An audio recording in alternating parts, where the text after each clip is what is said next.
early childhood students, grab yourself a cup of coffee or a cup of hot tea or a glass of water and a snack. What are you eating for a snack, Gavin?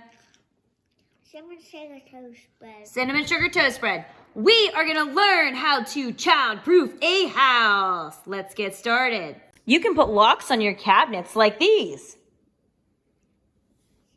I can't get it open. Can't get it open? What's under there? We keep all our cleaning supplies under there, huh? And we don't want you to get in there. Can you get anything in there? No. I can see stuff though. But you can't get in there, huh? Nope, I can see stuff though. But it's dangerous. That's why you're not allowed in there, huh? At my house, we have pull-out spice cabinets that can pull out and go in. And they can very easily pinch little fingers. So let's pull this back in. I don't want them in there, so it's clipped. Gavin, can you get in there now? No. Try it. I can't. Can you? No, can't. No, you can't. Can you pull it open? No. It's stuck. Ovens are another hazardous area for kids. If they happen to open them, they could burn themselves, especially if the oven is on. Can you guys get in these ovens? No. Can you try? Why can't you get in the oven? What do I put on these ovens? I don't know. I put these little clips on the ovens. Can you get in there? Can you pull it, Andy? Oh, you can't get in there. It clips it shut. You can put outlet covers over outlets. These are little plastic things. Are you trying to get it? I'm trying to push it back in. Oh, you're pushing it back in? Oh, okay. Well, it's already in there the whole way, so there's nothing to push back in. Why do we have outlet covers on our outlets? I'm on a boat ride. Yeah, you say she. Oh, no. Okay, they don't want to be cooperative. So kids can't what? Electrocute themselves. Yeah, electrocute themselves. Goodbye. You can put little door alarms on your doors so you can tell whenever kids are trying to leave. You can get these for about $10 at Walmart or Lowe's. Definitely worth their money. So if kids try to escape,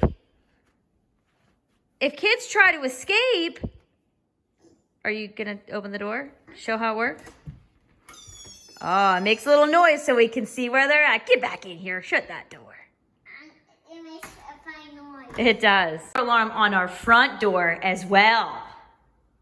Do you want to show us how it works, Andy? Pull it open. Ooh, that's a really loud noise, huh? Shut it now. Stay inside.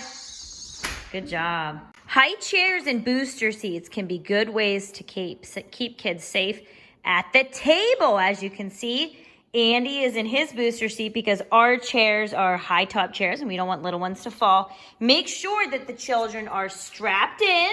Show me your strap. Point to your strap. Right there. And make sure that you actually do strap the back and the bottom strap because the chair is really pointless if you don't strap it in. Right?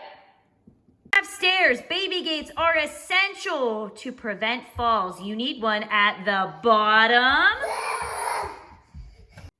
And at the top. Check windows for child lock settings like this. These allow for a window to be slightly opened, but not open far enough for a child to get their head out. So it opens, as you can see. They would not be able to climb out that window and fall. Another thing about windows is that you need to be careful with the blind cords. Make sure that they are secured like this up in the blinds and free from children to get down and wrap around their necks or pull and hurt themselves. Another thing that you might want to do, and I'll show you the front of this here, is to get a child finder decal that will affix to your window. This can let first responders know that there is a child. Okay then, that there is a child in your home, and in the event of a fire or major emergency, they would be able to see this and they would get to the kids first before they search the rest of the house. I would just recommend keeping it locked. So make sure that your window is affixed in the lock setting so kids can't play with it to begin with. Keep all medications and chemicals up and out of reach of children. They're best kept in a locked cabinet or well out of reach in a closet where children will definitely not be. Make sure that you supervise to make sure that they don't get in there when you don't have close watch on them. sure to keep pieces of furniture secured to the wall with furniture straps, or in a pinch, you can even bolt them to the wall. It does leave a hole that eventually needs to be repaired, but it does prevent, as you can see, I can pull on this, it does prevent a child from pulling these items and falling onto themselves. That definitely could be a fatal situation that you would not want to have. If you have firearms in your house, it is essential to get a gun cabinet. Ours is one that has a lock on it.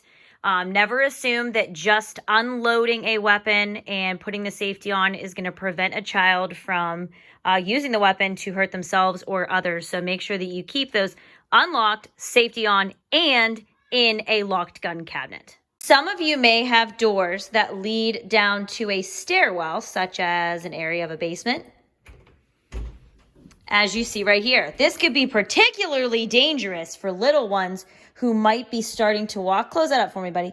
Who might be starting to walk. And there's little twisty stairs. Yeah, there are twisty stairs, yeah. So this is especially dangerous for little ones, 1-year-olds, 2-year-olds that might be able to reach the door handle. So what we did is we put a little latch on our basement doors, as you can see right here, and that prevents them, try it now, from getting down the steps. And obviously it's out of reach so that they can't open it. A couple notes on childproofing and picking toys. The advantage to children's toys is that when you have a toy that has a battery, here, Gavin, make a noise for us. That's what makes that toy fun, right? But they require batteries, which with children's toys, you need a screwdriver to actually open up the battery compartment and replace the batteries that go in there. So whenever you are purchasing or playing with toys for children, they really should have a screw secured battery compartment. Now, when you have things like remotes, okay, different remote pieces or different electronic toys for older people, these can very easily open and, oh, look, there's the battery. That's dangerous to kids. A little note, if kids ever ingested a battery or you thought that could be a possibility, that's an immediate trip to the ER. But with things like this, like remotes, you definitely want to keep these in your view or up high where children cannot reach them and play with them, because they could open the back and the batteries could be exposed. No bueno there. We have a brick wall in our playroom, which is pretty sharp and would definitely cause some damage if a baby ran into it. So what we did is we affixed a couple yoga mats onto the wall, the lower part of the wall, where the child might be able to collide. We just attached it here to the wall on either side of the brick to create a nice little childproofing to decrease injuries from the brick wall. You can install door handles with a code on it to prevent little ones from getting in an area. We have a gym, some gym equipment and power tools and our electrical room just beyond this door, and we don't want the kids over there, so we have chosen to put this coded door on here so that they can't get through. The tips that I've shared with you today, I hope that you will remember and take away as important. They are essential for the safety of children of all ages. As I watch Andy try to climb through. Andy, get down. Don't be doing that. That's not safe.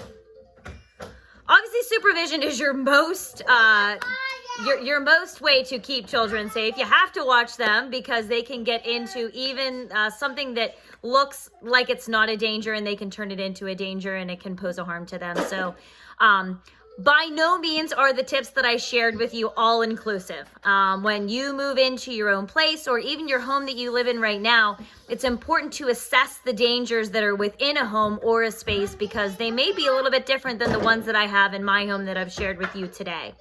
Ultimately, when it comes time for you to supervise children, you need to make sure that you account for all of the dangers that could pose a risk to children, whether they're your own or children that come to visit.